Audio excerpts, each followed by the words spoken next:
WCLN 1170 Radio and Star Communications Channel 16 proudly present the We Should Know Show, an upbeat, informative look at people, places, and issues facing our community. This education-based analysis of issues will remain positive and informative. Celebrating 15 years of bringing you the We Should Know Show, here's your host, J.W. Simmons.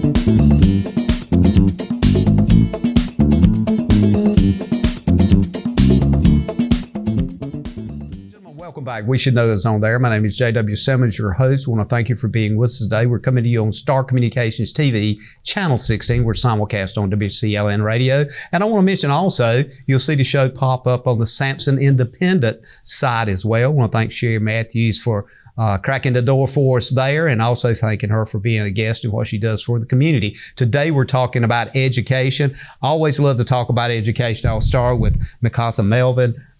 Thank you for being with us today. You got 26 years Sampson County Schools, Community Schools Coordinator, and you say education of public schools in North Carolina is a big deal for you, Mikasa.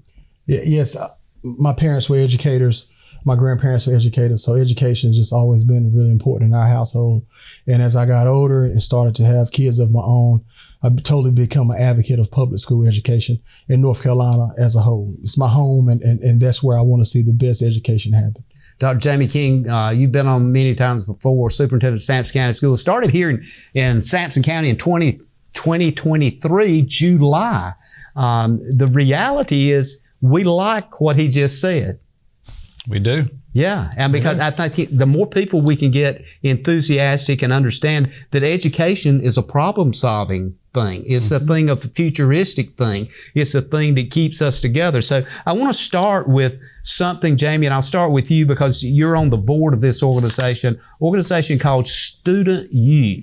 And the more I read about what is happening with that, it seems to me that this is not only just another education program, but it's something that's growing exponentially, not only in North Carolina, but possibly could be mirrored by other states. Yeah, correct.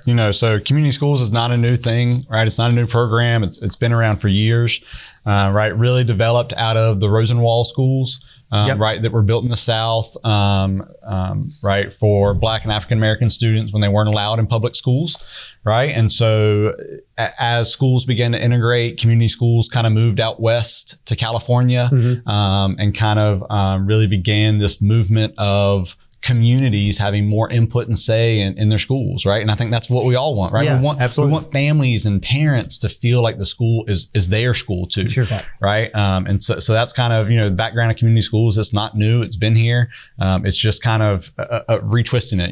Mikasa and I had a conversation earlier about innovation, right? And so I'd say community schools has gone through this innovation, right? In the 40, 50 years that they've been around for, where now instead of their own school, it's partnering with public schools, right? It's understanding that public schools do good for the public, right? And so really, if they can partner with public schools, then the impact that we can have, right? The change in direction of kids and families and communities, is just elevated because now they're working with public schools rather than trying to kind of have their own entity. I think the thing that interests me, and one of the things that when I found out you were on the board is important because you've got a background in both rural now and urban school settings. And on this board, do you see the demand for these kinds of services that Mikasa does in the state, in other districts? And what happens if that becomes something that we're questioning funding? Is that something that maybe my previous guest needs to think about making sure we get the funding for that? Yeah, great questions. Right. So kind of the purpose of, right, community schools, Student U, right? I talk a lot about, and we talk about, teachers are overwhelmed. Teachers have so much stuff that they have to do. When most teachers resign and quit, when we hear the reason why, what's probably the reason why? Stress. Right, stress, right? We give them too many things to do. They're overburdened. They say, if I could just teach. Right. Dr. King, if you would just let me teach, I'd stay. I'd do the job forever. I just want to keep teaching. But what we know is kids bring backpacks with them to school. And their backpacks have more than just books in it. Yeah. Right? They bring mental health. They bring physical health. right? They bring hunger, clothes, food insecurity, all of these things that kids deal with and stress. And we look to the teacher to be the one person to solve every single issue. The teacher can't do it anymore. The teacher needs help, right?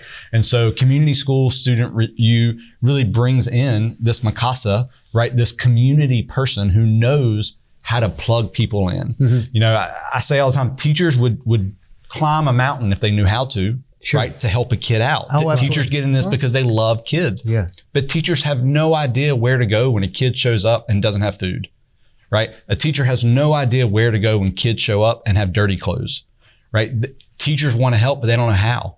Right? So community schools creates this position. It creates a Mikasa for every school. Then now a teacher, all they got to do, hey, Mikasa, Jamie King doesn't have glasses. He can't see. Can you help him?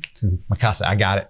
You go back to teaching. Right? And so it removes some of the things on the plate for the teacher so that they get back to teaching. It doesn't say parents, community, we don't care. Right? Because that's the wrong thing. We do care. We care deeply, but we got to have the help, the support, right? And so Mikasa gets to then take that student and that family and plug them into the community as best needed. And then opposite, right? Mikasa gets to meet with the community and plug them into the school where they fit, right? And so it really provides this opportunity that teachers don't have because they're teaching, right? That's what they wanted to do, was teach. They didn't want to be a social worker. They didn't want to be a school counselor, right? They didn't want to be a nurse.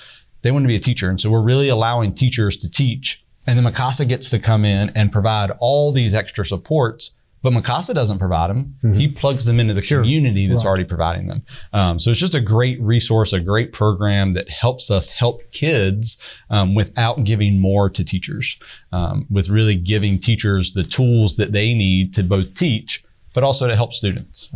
Mikasa, one of the things I get from reading the literature on Student U is that you're probably one of the biggest student advocates that exist in the school system right now, as Dr. King so greatly pointed out, with all the other things going on with educators, with their need to just make sure those lesson plans are being followed and that certain tests have got to be done.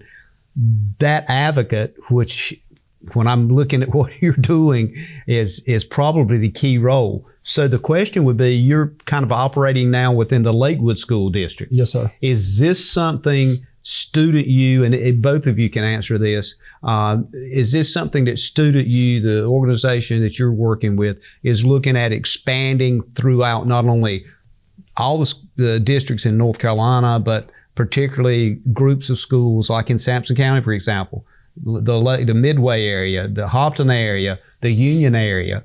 Is that where you see as a vision? Yes, so we're actually expanding in January. We're getting another 13 community schools coordinators throughout North Carolina. And we're blessed in Sampson County that we have 3 on the Lakewood side, and we're able to collaborate and work on plans. It's actually 4 of us, but there's 3 of us working now that we're able to actually collaborate and work on certain things that need to be done for our area. So yes, I do see it expanding, and I do see it necessary for every school in North Carolina to have a community schools coordinator, because we're the bridge. We bridge the gap between the community and the schools, and the functions that we do are necessities to what it would take for our students to be successful. It's interesting, and I'm glad you said that, because it popped for me. It's whatever it takes. So we're talking about things that folks don't typically, obviously teachers don't have time to do, but in talking with you previously, I heard you mention some things. You actually go into home and help students that maybe allow them to have even a meal or be able to take a bath if they needed to. You really reach into that. I'm just stepping on your toes for 1 second. Go right ahead. Sorry, we're going to talk about that expansion, right? So community schools is also part of Superintendent Mo Green's strategic plan. For sure. Right. So part of his strategic plan that he's released for the state, right, that is North Carolina will be the leader in the nation, right, in public education. That North Carolina won't be number 2, we won't be number 3. That we will be the leader, we will be the best, right, in the nation in public education. Are we close? No. And so as part of, right, sorry, just frank, right, we're not there yet. Yeah. Right, but in Superintendent Green's plan, right, there's 126, I think, initiatives. Community schools is one of them, right? And so he has an initiative that will have 100 community schools in, I think it's 97 school districts, right? So the majority of school districts by the end of that strategic plan. So there's efforts there now, right? When you talk about funding initiatives, that's what we need, right? We need to fund these initiatives so that teachers can teach, we can still provide supports to kids, right? And the communities feel like they are a part of what's happening in the school building. Yeah. So sorry. But it's important. It's important that you said it, because the community does need to feel like that they are involved in that. I mean, you deal with the community aspect all the time. Yes. And I'm sure you get certain groups that are involved, certain groups that are not. I know you're going around speaking to, civic groups and organizations. If there's a door open, I'm going in. You're going in. Sure. And I think, how hard is that? How do you feel like you're being received? We got about a minute and a half here before we have to go to break. Well, Sampson County is a county of pride. So when I enter a building and I begin to speak about the students of Sampson County, I'm well received. Yeah. I come from a place of humble, of a place of necessity for our children, and a place of passion. So I think when you come to that building, whether it be businessmen or other educators, if you display that passion, you'll receive it back. So when I enter buildings, I'm pretty well received, Mr. Simmons. Yeah. Well, I think that the thing is, Dr. King, is that we have people that have the ability to not only support this in various ways. Do you see that, and we'll talk about this coming back from the break, but where do you see this going now? And for someone that's listening out there, or someone that may be a retired teacher, I don't know, kind of you guys give us an idea of what you're looking for in the immediate time to keep functionality going, to make things happen. And for people that are listening now, and I'm kind of queuing up here to take a quick break, but for folks that are listening now, call some friends or reach out. If you want any more information, we can post on this site. We can post contact information and that kind of thing. And I would love for people to call directly to you, Mikasa, because I know the guy sitting to your left there, he's got some other things on his plate. Sure. Yeah, but it's important that we continue not only the challenge, but the importance of the survivability of our youth and the survivability of education. Ladies and gentlemen, we'll be back in a moment. We're talking with Mikasa Melvin. We're talking with Dr. Jamie King. Education, the grassroots, visceral part of education. Things that you need to know about, that we all need to know more about, is how do we support and continue to see that grow. We'll be back in a moment. Welcome to Cork and Brew Roseboro, where you can enjoy your favorite coffee, fraps, smoothies, bakery items, sandwiches, and select beer and wines while reconnecting with friends and family. Sit down and enjoy the experience. Come on by and give us a try.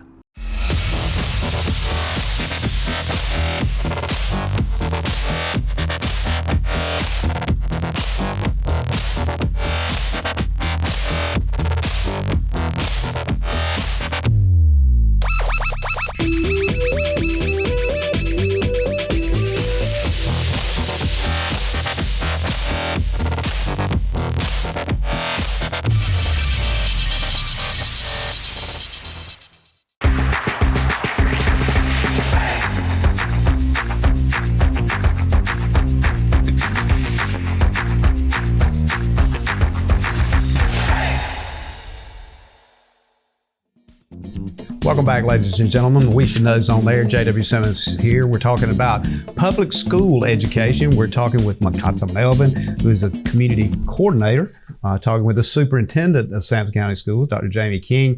Mikasa, I want to kind of circle back with you. We were just talking about on break, and I'm going to skip into stuff here, but the importance of making folks not only feel comfortable, but having an atmosphere that they can feel like it. And I'll use a word that's going to take it over the line a little bit, but they'll feel treasured. For sure. And I think that's part of what I'm hearing you say, that the program that Student U, that program offers, and particularly to the child. Speak to that. That's so important, because I think we're missing that. And certainly there's a number of folks, you guys see it all the time. It gets caught up into sensationalism and not what the real issue is. Right. Well, in today's society, there's so many different factors that causes kids not to be able to come to school and ready to learn. As a community schools coordinator, one of my major jobs is to serve that child holistically. It's like a circle. So in order for that child to get from the bottom of that circle and the other end of that circle is back at school, we have to serve them mentally. We have to serve them physically. If they have any necessity needs, that is my job as a coordinator to try to find those needs and bridge that gap. So it is very, very important that our kids as a whole have the necessities so they can move forward in school. You're not able to learn if you come in, you haven't had a proper meal the night before, even proper rest.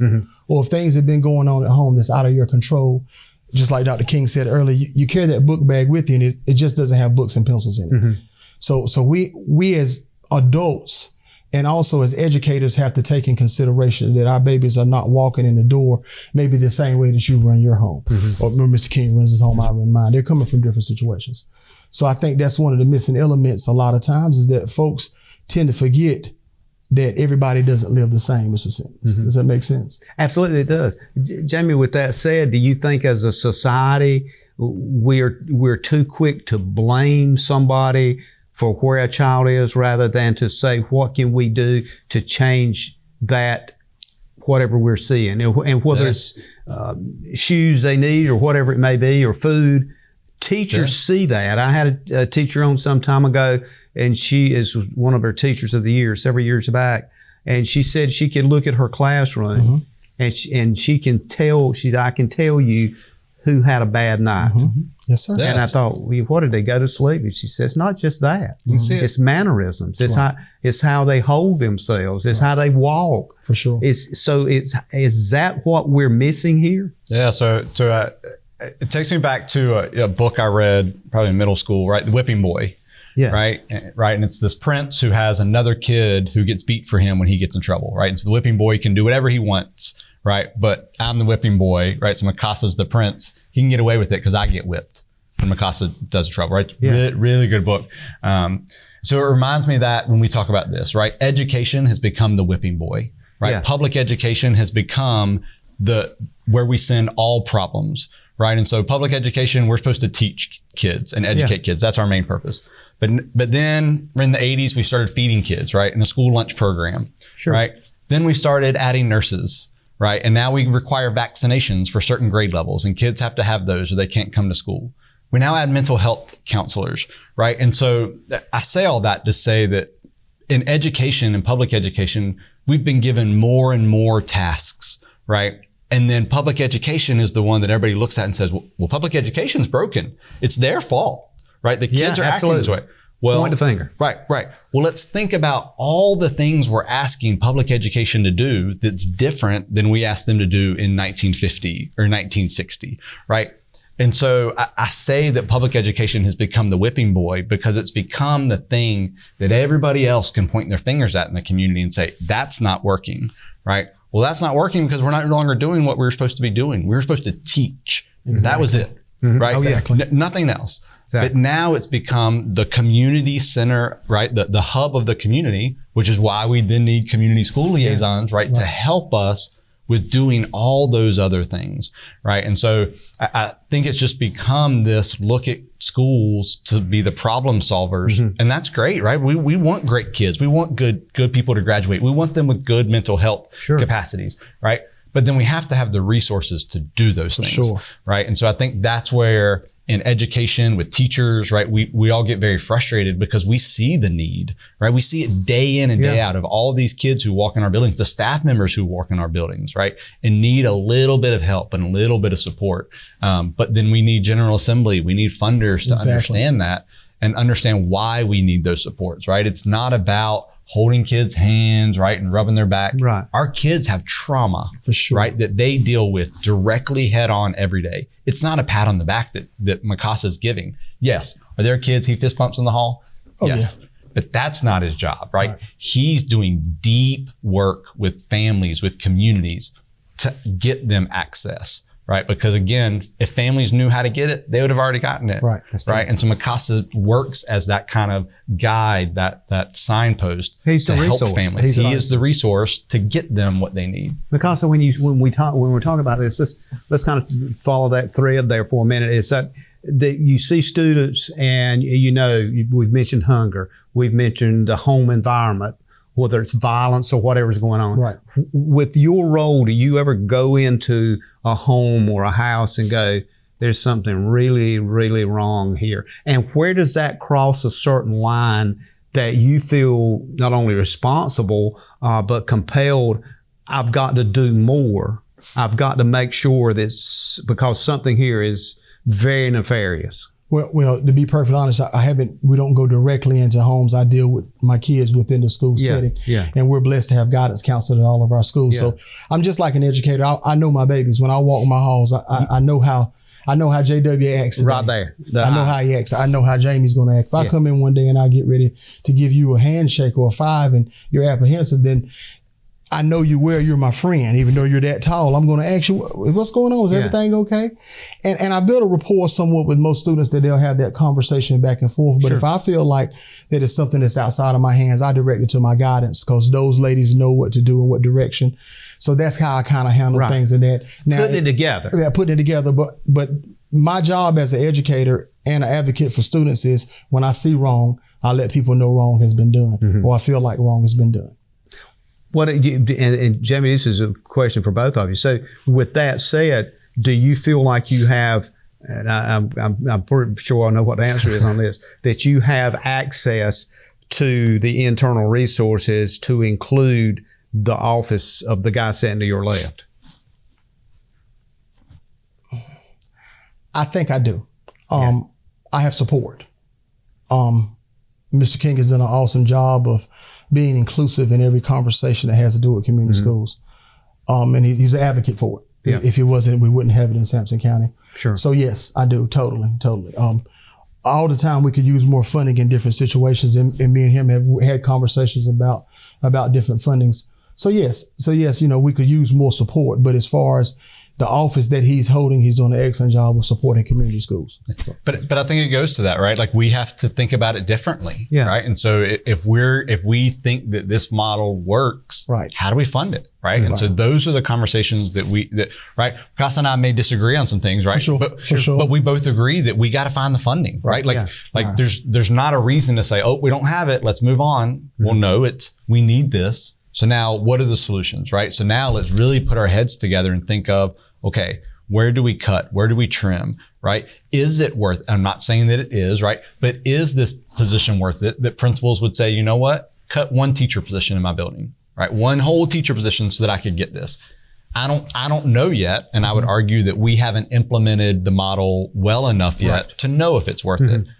But those are the conversations we have to start having, right? Is, hey, this really seems to be working in Lakewood, right? Like we're hearing lots of great things from community members, from families, from students, from staff members. What's next, right? And so I get very upset when we talk in education about we don't have the funding, right? Because there are some things that we don't have funding for. School construction, we don't have the funding for, right? But in models like this, we can make some internal decisions easily about staffing, right? Because that's what we're buying is staff people, right?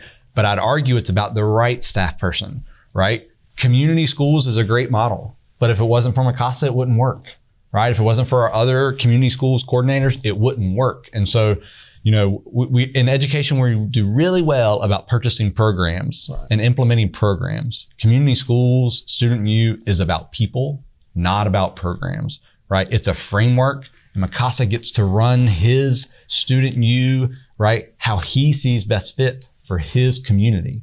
How they run it at Lakewood High School is very different than how Mikasa runs his, right? Because it's not a program, it's a framework. And so it allows the people who love kids and care about what they're doing to do it the way they see fit in their communities. So basically, Mikasa, what I hear Dr. King saying is that the coordinators adjust to the needs of that community versus that community having to adjust to what you see the needs are. Well, it's just like what kids need in Raleigh-Durham area maybe what they don't need in Sampson County. Absolutely. So just what they need at Midway, maybe not what we need at Sellenberg Elementary School. So I adapt my program to run what my community needs in Sellenberg Elementary for my kids. Now, we do go outside of that realm because we work with our other coordinators. For example, around Thanksgiving, Food Line of Roseboro donated 27 turkeys, and my kids donated cans, and we were able to support 5 families from each one of our schools and also 2 families from a local daycare. And then some staff members also.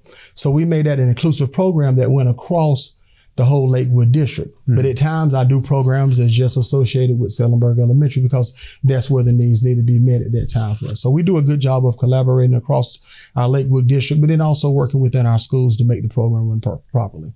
We're going to coming up on a break here, and I want to make sure that when we come back, I want to talk about some of those needs that you have seen. Mm-hmm. Dr. King, I'd like to kind of get an overview of the various schools in the county, and whether it's high school, middle school, elementary school, what are you seeing that encourages you that we need more Mikasas out there in the landscape to make things work in the community?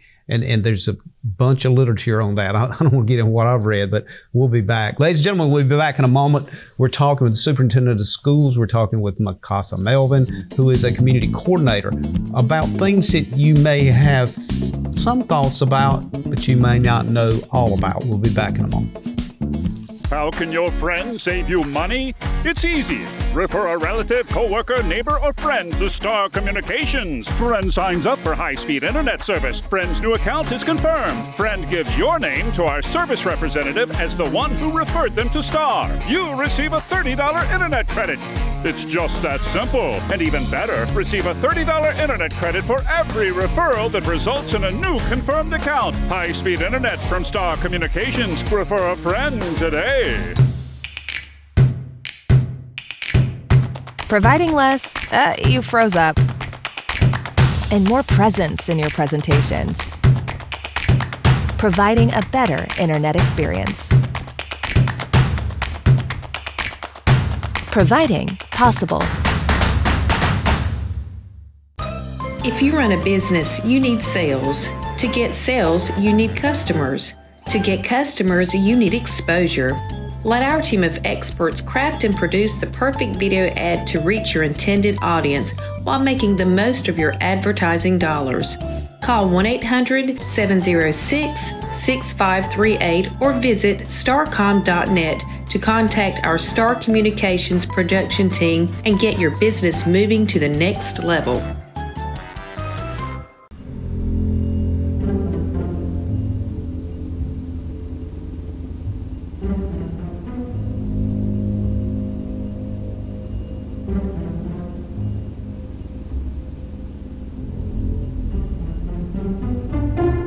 Let's get out of here. Protect what matters most in your life with security from Star Communications. Ladies and gentlemen, welcome back. We Should Know's on there. J.W. Simmons here, your host. Thank you for being with us today, whether you're listening to us on radio or you're watching us on TV. Either way, we got you covered. The show is aired 3 times a week. We're talking with Mikasa Melvin, Community School Coordinator, Superintendent of Sampson County Schools, Jamie King. One of the things that we were just talking about on break, and I get it a lot, and I'm glad, Dr. King, you pointed that out. Oftentimes we'll hit a note when the cameras is off and when the sound is shut down, that's critically important. And it was just happened now. When we're looking at the role and the functionality of that community coordinator, and I want you to kind of pick up on some things you were talking about there that we can kind of, so here's what I'm trying to say is that bell's got to ring, that light's got to go off, and people's got to say, I see that kid, and it breaks my heart. All that's good. And somebody says to me, oh, I saw that, and I don't know who it was, but I was praying for him. Wonderful. I'm a faith-based person. But wouldn't it also be good to say, well, I know a number I can call, and I'm going to get something done? Is that kind of what we were talking about on break here?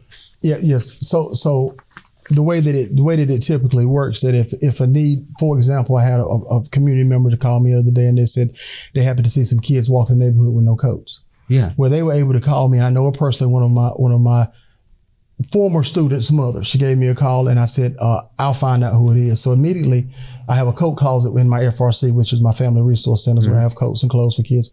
And I went in there and I found the two young ladies that needed those coats. And immediately that service was taken care of. So that morning they came in with no coats in that afternoon. Then I called parents, of course, and make sure it's okay. Because sometimes kids forget coats. It's not always you don't have. That's right. So I make sure that my parents have an understanding of what I'm doing. And if they say thank you, I make sure those coats go home with our babies. And that happens consistently across the board. So yes, it's to speak to the point of people having an outlet to get in touch with me for sure. And any of us, so we can, if they ever see a need for any of the kids, I want to be an asset to that. Sure. And one of the things, Dr. King, we're talking about too, the importance of the program. And as a board member, I think, I know you will agree with this, it's important to have the data to back up the resources and the delivery. Speak to that a bit. Yeah. So both of you. So I mean, very data-driven organization, right? So we want to track student attendance. We want to track discipline. We want to track student performance, right? But those things take time, right? Because what we're talking about is culture, right? That kid's not going to perform on that English reading test, right, that year. It takes time, right? Because this child has experienced trauma. This child is bringing things with them. We're teaching them skills for life, right? And so I think sometimes when we talk about programs like this, people are quick to say, well, how do you measure it? It's not effective, right? Absolutely. Student data. Right. I would tell them, visit any of our family resource centers. For sure. Right. Spend 3 hours with any of our community liaisons. Right. They're going to see and understand what's happening. And so unfortunately, there's no data that I can show someone and print off and say, man, look at it right here. Yeah. It shows results. I would argue if you give me 5 years, I can show you that. Right. I can point to it on a map, right, to say this is what changed it. But you got to give us time, right? Because those of us who are working education, we see the need. We know how to help kids, but too many times politics gets involved and budgets get involved, right? And so we have to create places and systems where that's not the case, that kids are not political pawns, right? That when we know what's good for kids, we know that tying kids into someone who's in the community, someone who can give that kid, that family resources that are available, we know that's what's needed, right? And so we know that's part of the issue we've gotten to from here, right? Is that families and communities don't know how to help each other, right? And plug in, right? And so, we're really providing that resource, but it's finances, and we have to have finances. And I know everybody has their hand out, right? But I'll argue that if we do education right, all the other things in our community will work, for sure. Right? And so it just takes time for that data. But again, I would tell people to follow Mikasa around. And to speak to Dr. King, student you and what we're doing is very data driven. We do assets and needs for our staff, for our students and our children at the beginning of the year. And I just got through going over our assets and needs assessments. And so that tells me what I need to do the following year in order to make improvements within my school. Like Dr. King said, they keep up with how many kids are in attendance, how many kids have discipline referrals, because they want me to put programs in place also that will deter discipline problems, and also deter absentees. So it's very data driven. So we do have a platform that we can go, like you said, 5 years down the road and said, when Mikasa or any coordinator in the state began, we were here. And now we're here. And if we're moving in a positive direction, then I'm doing my job, right? And the kids are being served, right? So it is data driven, in which that's what we need in order to make successful decisions, is strong data. When I listen to a lot of what you're saying, and again, you touched on something earlier, and don't take you long to look at me and know I can look back a long ways. And I remember the vitality and the vibrance of school PTOs. At one time they were called PTAs, and people were engaged, and you were going to maybe 20 or 30 parents there talking to a principal, or there was not anything like a school coordinator like what you did, Mikasa, but there was this input, there was this need. Well, wait a minute, how do we fix that? And there was that involvement. I'm hearing you guys say that we need to revitalize some of that and engage it through 100%. Empowering the community. Yeah, so JW, I get really upset when we talk about parent engagement. I'm a parent, right? I have 3 daughters. Yeah. Right. And we only judge parent engagement on how many parents showed up for PTA. Very true. Right. And I laugh a little bit because I'm a dad, right? Yeah. My kids come home, hey, Dad, we got PTA tonight. What's the first thing I do if I'm honest? Is it really tonight? Yeah. Right. I mean, that's the honest conversation that most parents have. It's our fault, right? We don't make PTA something that parents want to go to. I would also argue in 1980s, that was the only way they got information about the school. We now have phones. We all carry cell phones, right? We all have Facebook. We all have some type of social media. So schools have to stop looking at PTA open houses as, oh, Jamie's mom doesn't care. Jamie's mom didn't show up. Jamie's mom's working 2 jobs. Yeah. Jamie's mom can't take off to come to open house because there's no reason for her to. Right. And so sorry, I'm on my soapbox a little bit here, right? Yeah, right. But I get, right, because parents care about their kids. There's no, I mean, I've been doing this for 24, 25 years, right? There are very few parents that I've met that don't care, right? There are some that don't know how to do it. There's some that don't know where the resources are to help. Mm-hmm. There have been very, very few parents that just don't care, right? They don't know how to do it. They don't know where to do it. Right. And so we as the educators got to help them and stop saying, oh, they didn't come to school. Right. Yeah. If when I was in high school, I got suspended and kicked out of school, I don't want to go to open house either. Right. That's not a fun place for me. I don't think positively about school. And so as educators, as teachers, right, as the educational environment, we've got to stop asking everyone to come to us too. Right. And we need Mikasa because we need to go to them. Right. Right. We need to go to the communities and not on these bus rides where we ride through and look through windows. We need to get out and talk to people. For sure. We need to shake hands, right? We need to understand what are the problems families are facing in the community so we can help solve them, right? But too many times we do it at the school building, right? We ask everybody to come to us. If we truly want schools to be a part of the community, schools got to be in the community too, right? We got to go to them. So, and some of what you just mentioned, Mikasa, as he was talking, it struck me that the mental health and crisis response people have been dealing with that for some years. Is how do we get there, that critical moment before somebody does something extremely devastating? How do we not only understand that, but who signals us that? Because they can't be everywhere. So, but the community school coordinator, they're going to see that flag first, most likely. Teachers probably first, then maybe the school coordinator. But the asset is offered, from what I can read, is that your role is a open door from both ways, from the educator and from the family member that may be working 2 jobs, that may love their child, but I had to get up at 4:00 and be at my first job, and then I came home and I just wanted to make sure he had some food, and I might not have fed him the right kinds of food, but I had something there. But you want people to know that you're there and folks like you are there. Is that what I'm hearing? Yeah, that's a very true statement that you made. I said, I echo Mr. Dr. King's words. There's not many parents I've ever met over my 26 years that don't love their kids and don't care about their kids' educations. A lot of times as parents, they don't know what's expected of schools. Mm-hmm. So whenever I made a conscious effort this year, anytime my parents make a way into my building, I'm giving them literature or something so they can go home and know what's expected of a child. A lot of parents work jobs that have nothing to do with education, and they're far-fetched from the education realm. Absolutely. But if we put information in our parents' hands of Johnny's in kindergarten, by next week he needs to know A, B, and C. I know people can do things on a short-term goal, then a lot better they can a long-term goal. So also as a school system, we need to make sure that we're giving that information out to parents in many different ways. Like Mr. King said, we got Facebook. We have a text thread at my school that's one of the best ever that lets our parents know immediately what's going on with our kids within the school. We're having a good time on Facebook also too, so that the school is a learning environment. I know you know what I'm talking about, Dr. King. Yeah. That we're also having a fun learning environment. And in my school, we're blessed to have a good PTO. Mm-hmm. And then I also have a student association where my kids get to make decisions about what goes on within school. So you want to make everybody inclusive on decisions that's being made, and that tends to better the community as a whole.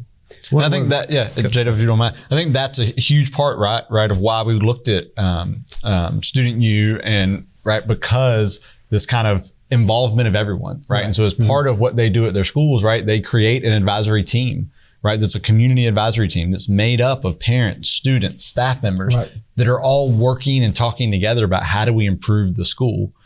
I would argue we all want that. We want that in every school, right? To think about parents sitting across the table from a teacher talking about how do we improve the school, not your classroom, right. Not you as a teacher. How do we improve the school? School as a right? whole. And those conversations are happening at schools, and you don't see that all the time. Right. And so that, right, gets to part of the fundamental piece of Student U and what we're doing in those schools, because we're really bringing the community in and making them feel like they have a voice at the table. We're going to take a quick break, and we'll be right back. Stay tuned, ladies and gentlemen, and we're going to continue this conversation about education and the needs on the grassroots level. At Fisher's, it's not just about fashion. It's about exceptional service. Experience top-notch customer care and find your perfect look. Visit Fisher's today and feel the difference. Looking to refresh your home? At Clinton Appliance and Furniture, we've got everything you need to create the perfect space. We're here to help make your house a home with stylish furniture, appliances, flooring, design services, delivery, and repair.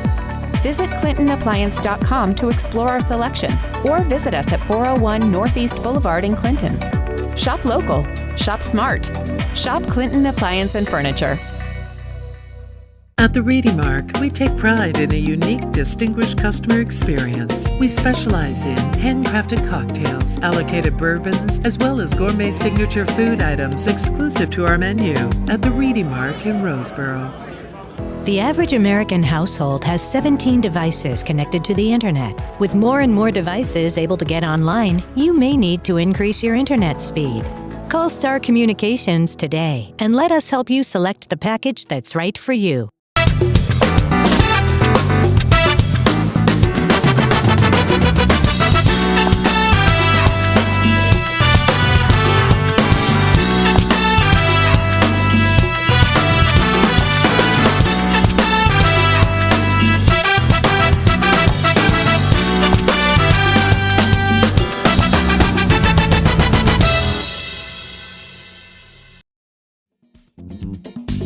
This segment of We Should Know is brought to you by the Sampson Independent. Welcome back, ladies and gentlemen. J.W. Simmons here, your host. The name of the show is We Should Know. A lot of things we need to know about, more in depth about. And one of those, of course, is something we tend to take for granted, and that's public education. It's always there. The teacher's going to take care of it. Well, if you do bad, I'm going to call the principal, or they'll reach out to me. All of those statements I think we've heard over and over again. Sure. And Mikasa, Melvin, you and I have talked on the phone back and forth, and I've heard from some of my colleagues in civic organizations that I belong to. They've been very impressed with your presentations. I want to thank you for doing that. And the last segment here, you mentioned something on break called resource centers. Yeah. Fill us in on that and tell us why that's important and how it adds to the structure of Student U.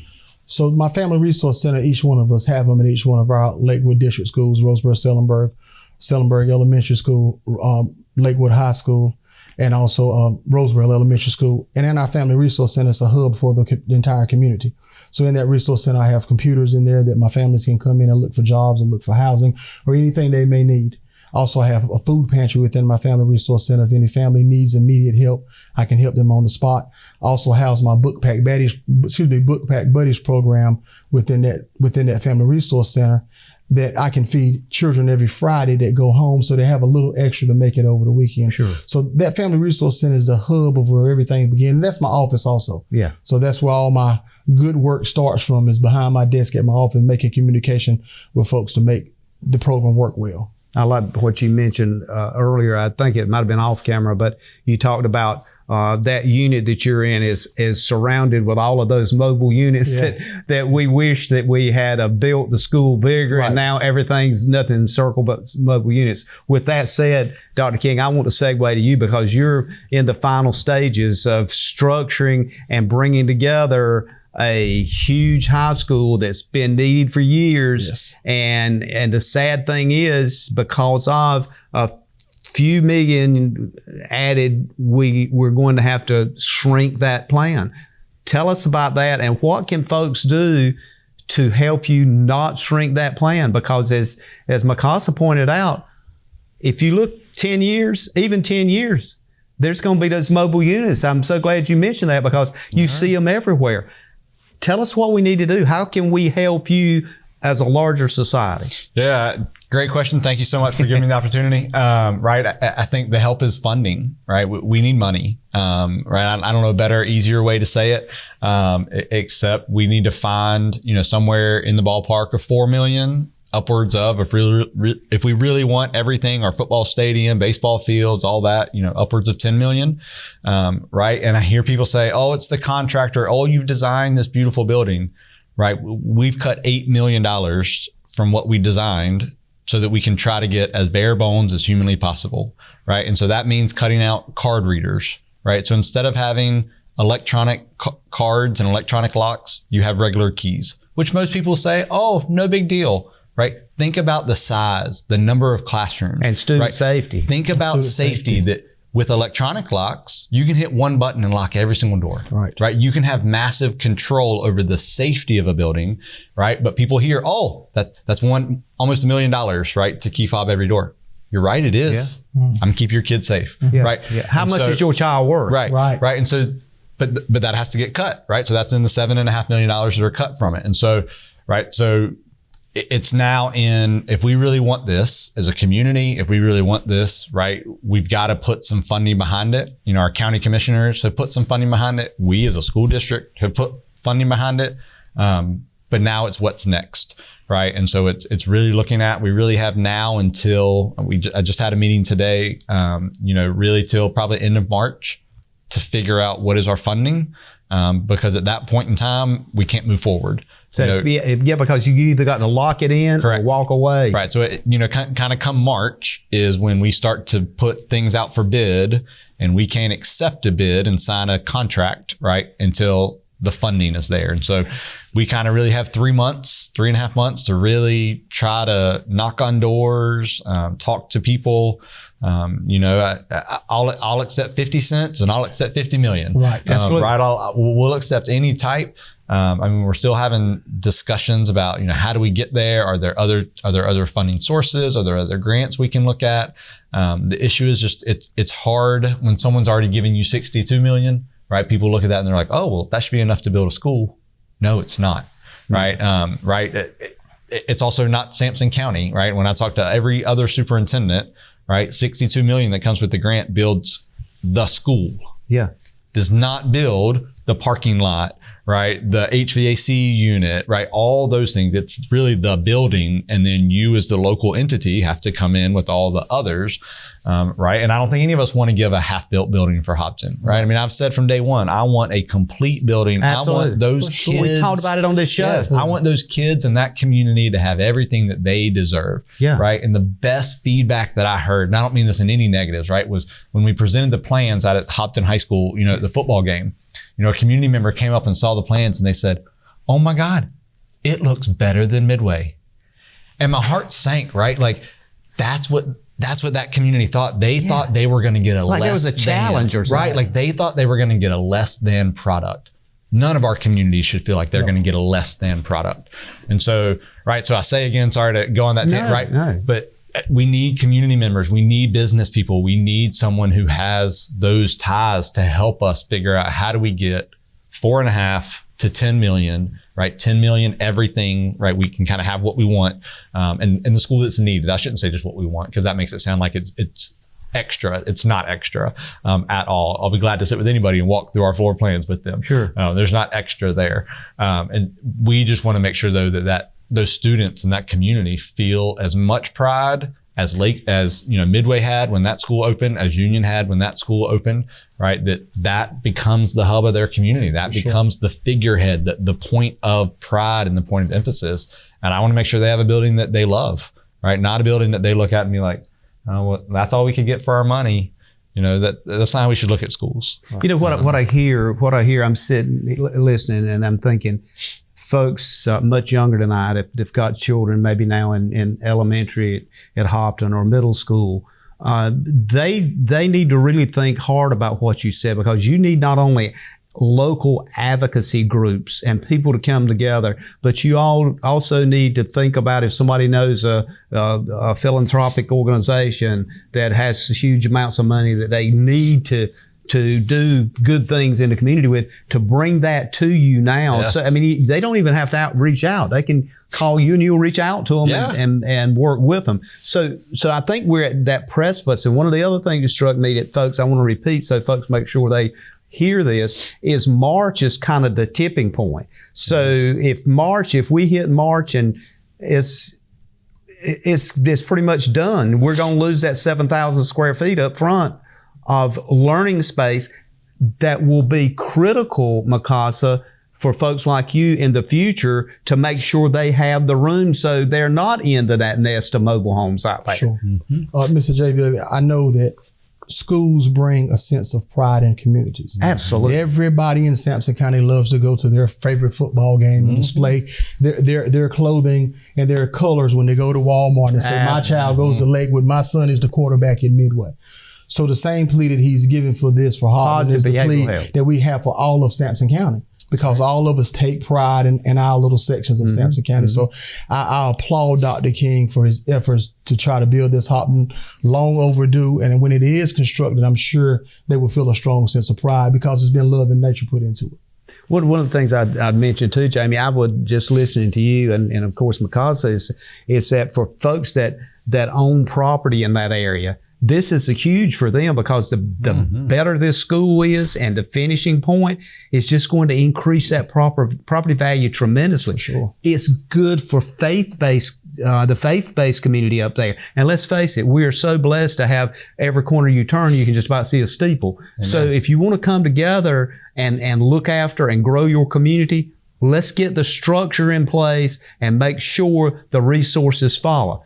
You know, the Mikasas of the world will follow that, and they'll be there to make sure that the incidental stuff is looked after, which is not incidental being the student, but those are critical things that the students need.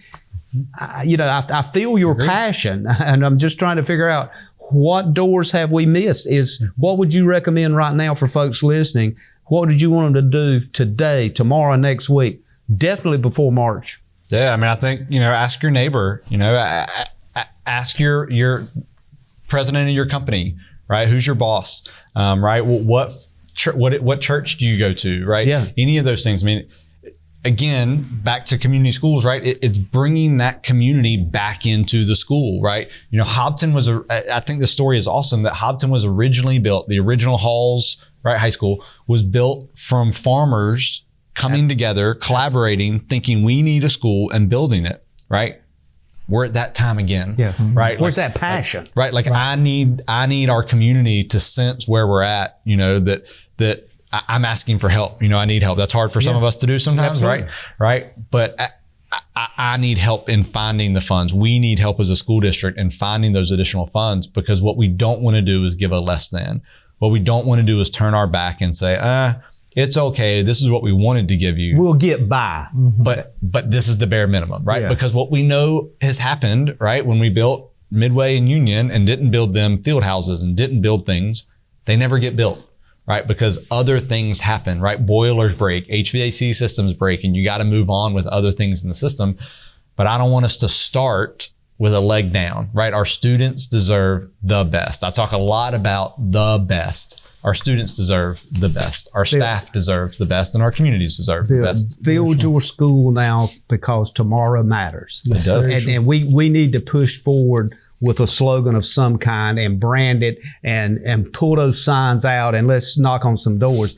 Guys, I want to thank you for being here. Thank you for what you do. For sure. And anything we can do, you've always got an open door. And Dr. King, you know that. Education is near and dear to my heart. And I think it should be everybody, because if we don't get that right, I'm sad to say, Mikasa, we're going to see more of our correctional facilities full rather than our educational facilities. Thank you for being here. Ladies and gentlemen, thank you for being with us today. We look forward to seeing you again next week, and may God bless. Thank you for tuning in to this week's episode of We Should Know with host J.W. Simmons. If you have a question, comment, or suggestion regarding this or any episode, please send your emails to weshouldknowedu@gmail.com. And remember to tune in every Tuesday at 2:30 for another informative episode of We Should Know.